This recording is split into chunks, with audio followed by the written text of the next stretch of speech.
Hello Gemini, Sun, Moon, Rising, and Venus signs. Kamusta kayo? Sana po ay nasa mabuti kayong kalagayan. Welcome back po sa Star Tarot. Kung bago kayo rito, welcome din kayo. Thank you sa inyong support. I truly appreciate it. God bless you all. Una mensahe ni Gemini.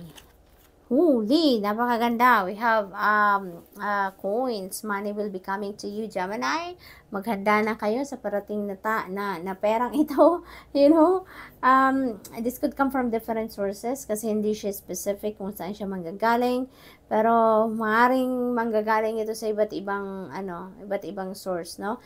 Hindi ito siguro galing lang sa trabaho, hindi lang ito galing sa mana or regalo sa inyo, no? It could come from different sources, Gemini. So, good luck to that. What else? We have love. Ayan. So, maaaring love is in the air para sa iba sa inyo. Maaari din naman na merong love connection dito na mabubuo for some of you. No, if you're single and if you're looking for love, maaari din naman na ngayon ninyo nararamdaman ang love ng maraming tao sa inyo, no? Maraming nagmamahal sa inyo sa ngayon, nagpaparamdam ng kanilang pagmamahal, pag-aaruga, concern sa iyo, maaring ganun din ang sitwasyon ninyo sa ngayon, ano? What else? We have thank cards, celebration, fun, enjoyment, napakaganda naman, no? Marami kayong sigurong dahilan ngayon para kayo ay mag-celebrate, no? Katulad na lang ng mga perang ito na parating, mga financial success, financial gain na parating, no? Maaring love connection, no? Maaring meron ditong umuusbong na love relationship or maaring nagse-celebrate kayo ng love with your person, no? Maaring may anniversary, mansari, maaring din ganon ang ganap dito. So, what else?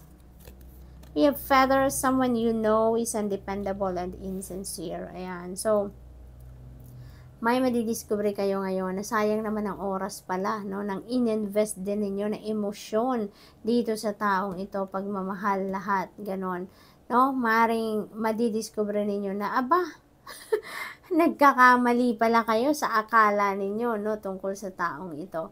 Kaya maaring meron din ditong sama ng loob kayo na mararamdaman, no? Kasi maaring ma-disappoint din kayo sa pagkakataong yan. Kasi, di ba, maaring pinagkatiwalaan ninyo ang taong yan, maaring minahal ninyo ang taong yan. Pero, look, no, madidiscover ninyo na siya pala hindi naman sincere sa'yo. Maakala mo lang pala, no, yung kung ano man ang iniisip mo sa kanyang magandang katangian, or alam mo yun, maaring iniisip ninyo na very loyal siya sa'yo, very sincere, dependable, yung pala hindi. So, we have arrow. You are on the right path regarding some aspect of your life. Ayan, napakaganda naman ito. Napakagandang encouragement ito sa inyo, no? It is also possible, Gemini, na ito ay parang go signal din sa inyo or kasagutan nito sa inyong mga tanong. Maaaring humihingi kayo dito ng advice or enlightenment from the divine. Go signal if tama ang inyong desisyon, if tama ang inyong gagawin, no? So, yun ang kasagutan sa inyo. You are on the right path, so go for it, no? We have younger man, and dealings or relationship with a younger man. Ayan. So, this could be anyone sa buhay ninyo, no? Maaring person ninyo to, maaring nililigawan ninyo to, maaring siya ay manliligaw ninyo, maaring anak nyo to. This could be anyone, no? But this person, siguro is going to play a significant role sa buhay ninyo sa ngayon. We have ladder, ayan, climbing toward success. Ayan, so, papunta na kayo sa inyong tagumpay, no? Gemini, you are on the road to success. Papunta na kayo doon sa inyong pagtatagumpay. Papunta na kayo doon sa pagkamit ng kung ano man ang mga goals ninyo, mga hearts, desires ninyo, maaaring ganon. So, continue on with what you are doing sa ngayon. Kasi looks like nagkakaroon na ng magandang resulta ang inyong mga ginagawa, no? So, what else? We have haystack, karma. You will reap what you have sown. Ayan. So, napakaganda. Looks like, yung karma na to, no? ito yung mga gandang ginagawa ninyo. Maaari yung mga pinag-e-effortan ninyo sa ngayon, ano? Kasi, papunta na kayo sa tagumpay. So, maaring ito na yon, no? Yung tagumpay na to, ito na yung resulta talaga ng inyong mga pagsisikap, pinagtatrabahuan. Ito na yon, your effort is going to pay off, no? Kung anong klaseng energy nilalabas ninyo sa universe sa ngayon, that is exactly what you are receiving, no? Maaring mga sobrang effort na ginagawa ninyo in the past, pagtsatsaga, commitment, dedication, and all that. Tapos ngayon, ano, makikita nyo na ang resulta, makikita nyo na ang bunga, no? Yan na yung tagumpay. So, we have tipat, yan, deep friendship with someone of the same sex. Ayan, so, maaring ngayon, maaring si younger man ito, no, na ano ninyo, na madidevelop ang inyong friendship into a very deep friendship. Maaring bagong kilala lang kayo nito ni younger man, no, at magiging click kayo, no, maaring ganon. And yung acquaintance ninyo magde-develop into a very deep friendship, Gemini. So, congrats and good luck. That's all I have for you for today. Thank you for watching. Love and light. Namaste. Hello Libra, Sun, Moon, Rising, and Venus signs. Kamusta kayo? Sana po ay nasa mabuti kayong kalagayan. Welcome back po sa Star Tarot. Kung bago kayo rito, welcome din kayo. Thank you sa inyong support. I truly appreciate it. God bless you all. Okay, so hindi daw natin kukunin yan. So, tignan natin kung ano ang ganap. Ayan, lumipad for Libra. Anong mga mensahe natin dito, Libra? Ayan, nagpaiwan din siya. Let's take those ones. Okay, so we have claw. Be careful, do not take risk. Ayan, so stay put lang kayo ngayon, Libra. No? Kung ano yung pinaplano ninyo siguro ngayon. Maaring you're going to take a chance sa bagay na yan. Magte-take risk kayo. No, pero ngayon, mag-ingat daw kayo. Huwag muna kayong mag-take risk. Now is not the time to do that, no? So, stay put lang muna kayo sa kung ano yung dati na ninyong ginagawa. Huwag muna kayong magsimula ng panibagong sitwasyon dito or panibagong endeavor, you know? We have financial pinch, and so this is a warning for you, Libra. No, mag-ingat kayo sa inyong pagmamanage ng inyong pera, no? Make sure na namomonitor ninyo ang in and out ng inyong kaperahan para hindi kayo magkaroon ng financial pinch, no? Para nang sa gayon, within the budget pa rin kayo, hindi masisira ang inyong budget, okay? What else? We have younger woman, dealings or relationship with a younger woman. Yan. So, sa younger woman, this could be anyone sa buhay ninyo, Libra, na this person is going to play a significant role sa buhay ninyo, no? Maaring anak nyo yan, sa younger woman, maaring jowa ninyo, nililigawan ninyo, maaring ganon, or maaring kasamahan ninyo to sa trabaho, no? Maaring ganon ang ganap. So, what else? We have final period of frustration, lessons to be learned. Ayan. So, maaring si younger woman, ano, ang dahilan ng frustration ninyo dito. No, maaring dito mag-uugat sa kanya ang inyong frustration. Maaari din pala ng anak ninyo to, no, Libra, for some of you. So, ayan, but kahit ganun pa man ang sitwasyon, ano, lahat naman ng sitwasyon natin sa buhay, lalo-lalo na katulad ng mga frustration na ganyan, meron din tayo natututunan dyan. And in this case, you know, maybe it is really meant to happen para matutunan ninyo ang certain lesson dito, no? Meron kayong kailangang ma-realize dito is what I'm thinking, no? So, what else? We have chain of events that will affect your life. Ayan. So, marami sigurong mga iba't ibang klaseng pangyayari, no? Or maaring sunod-sunod na pangyayari dito sa buhay ninyo. That is, life-changing, kumbaga, no? Maraming, siguro dito, baka merong isang pagbabago dito na magaganap and it's going to have a domino effect, siguro, no? Sa buhay ninyo. So, good luck, no? Libra, good luck po. What else? We have broom, we have new home, new attitude. So, definitely, this is a new beginning energy. So, maaari yung iba sa inyo dito ay maglilipat bahay, may bagong titirahan, may bagong place of residence. Maaari din na bagong opisina, bagong trabaho, bagong department, no, sa trabaho, maaaring ganon. or new attitude, no? So, maaaring may mga ganong ganap kayo ngayon, Libra. So, parang busy si Libra, no? You have success, napakaganda naman. So, may tagumpay na ngayon na makakamit si Libra.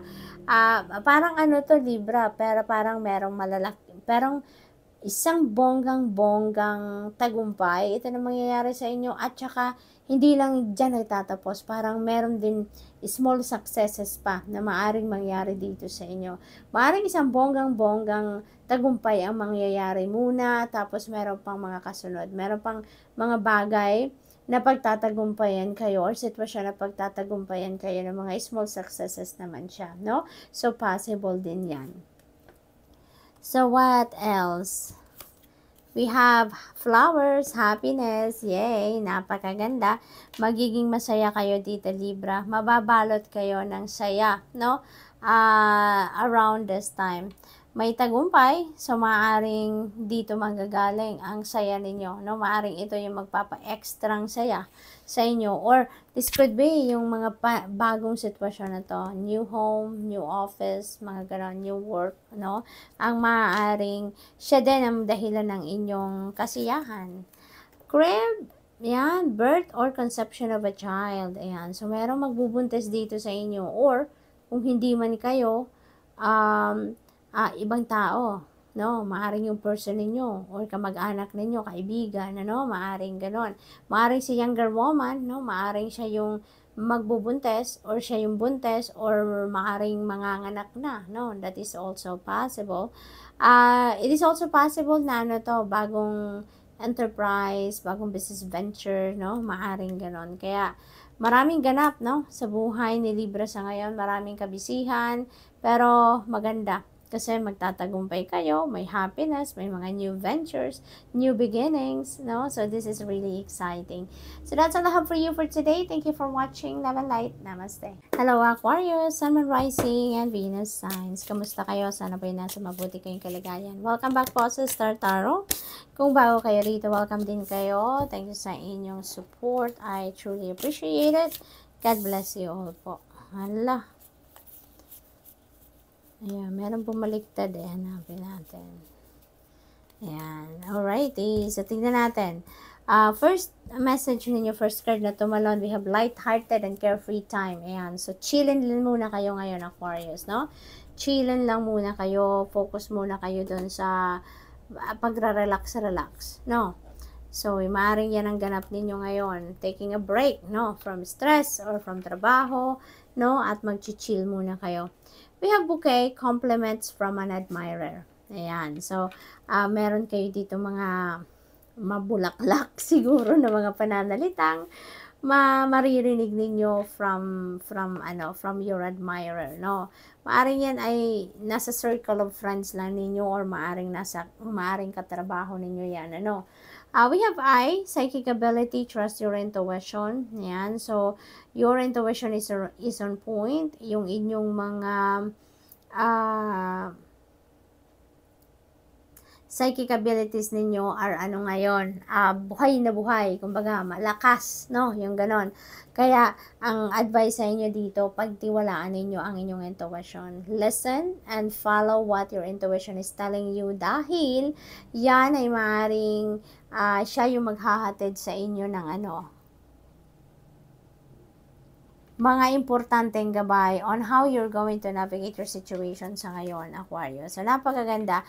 Maaari din naman na may mga spiritual awakening kayo ngayon, or some of you siguro are on a spiritual journey, no? Kaya bukas na bukas ang very active ang inyong mga psychic abilities. So, we have you will be playing a different role. Sa ngayon, this could be promotion, no? For others of you, this could be promotion. Maaari din naman na ang iba sa inyo dito, siguro may mga bagong career path na tinatahak sa ngayon. Kaya magiging iba na ngayon ang inyong role sa buhay dahil iba na yung daan, no, na pupuntahan ninyo. We have throne, position of authority. Yan. So, maybe, Aquarius, ang iba sa inyo talaga dito ay maaaring ma-promote into this position, no? Magiging ano na siguro kayo, nasa mataas na posisyon na kayo ngayon uupo sa inyong trabaho, or maaaring meron kayong dealings with a person of authority, no? We have dog, far away, a distant friend is thinking of you. Ayan, may nag-iisip sa inyo, nakakaalala sa inyo, maaaring mga mahal ninyo to sa buhay, no? Maaring nagtatrabaho sila sa ibang bansa, maaring mom ninyo, parent ninyo, anak ninyo, no? It could be anyone na malayo sa inyo, no? Most likely malayo sa inyo talaga kasi far away. Kaya maaring namimiss kayo, no? Maaring iniisip nyo din siya, na may mental telepathy ninyo siya, kaya naaalala ka din niya lagi, no? Lagi ka din niyang iniisip. We have vase, secret admirer. Yan, Aquarius. Meron kayong compliments from an admirer dito. May secret admirer. Maaring isa lang tong admirer ninyo. Maaring di naman na magkaiba to, no? Meron pa kayong secret admirer at meron pa kayong maaring kilala nyo na kung sino yan. No? At magbibigay sa inyo ng mga compliments. So, what else? We have angel. Yan. Spiritual guidance, protection from harm. It feels like to me talaga na ang iba sa inyo nasa spiritual awakening journey na sa ngayon, ano? Kaya spiritually guided kayo, protected, no, from harm. Kaya, talaga, no, yung intuition ninyo is really on point, very active. Kaya please, no, please listen and trust to what your intuition is telling you. Kasi, kayo ngayon, guided talaga kayo, spiritually guided. Dog barking, advice from a friend, no? Maaaring si distant friend na to na nag-iisip sa'yo, maybe is going to reach out to you, or ikaw yung mag-reach out sa kanya, no? And maaaring yung advice na to yung manggagaling sa kanya, no? Maaaring ganon din ang ganap dito. Definitely, there is someone, no? Kaibigan ninyo na magbibigay sa inyo ng words of wisdom. So, good luck, Aquarius! And that's all I have for you for today. Thank you for watching. Love and light. Namaste.